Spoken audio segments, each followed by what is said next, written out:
Now in this session I will focus on how you will prepare lab log for the weekly task. So this is the part of coursework number 2. In this, what will happen? Each week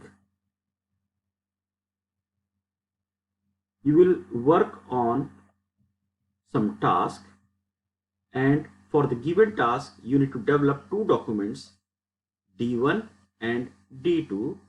D1 will be the lab log and D2 will be the answer you will prepare for the given task. You need to put both the documents D1 and D2 in one folder. Give the name to this folder as explained in coursework 2 specification, and then once you will complete the task, you can submit the task using the Blackboard Dropbox. This is what you can do. Now this document is nothing but the practical session logbook. So what you need to do with this log, first of all you need to put your name, date and time, then objective of the task, provide description. So what you will do in this, briefly describe the purpose of this session. You can discuss, you can present 3, 4 line, 5 line, 6 line, like that, to describe the purpose of the session. Then discuss the procedure you are following to complete the task. You are writing programming code and providing comments. Then it will code and comments will come under section number 4, that is under implementation.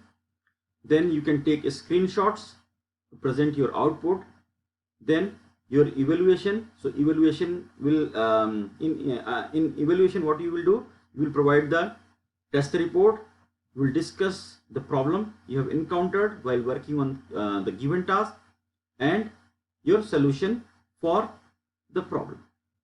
And lastly, you will present the conclusion for the task. It is recommended that you add references to support your claims. So all in all, 8 different sections are given in a practical session logbook. You can download this template from the tutorial folder, which is given under learning area of the Blackboard. So what you have to do, just click on learning. When you will click on learning, you will get 2 folders. One is lectures and another one is for tutorial. So open the tutorial section, then you will find the first document, and the first document will be the practical session logbook. So you can get this file from tutorial folder, which is given in the learning section.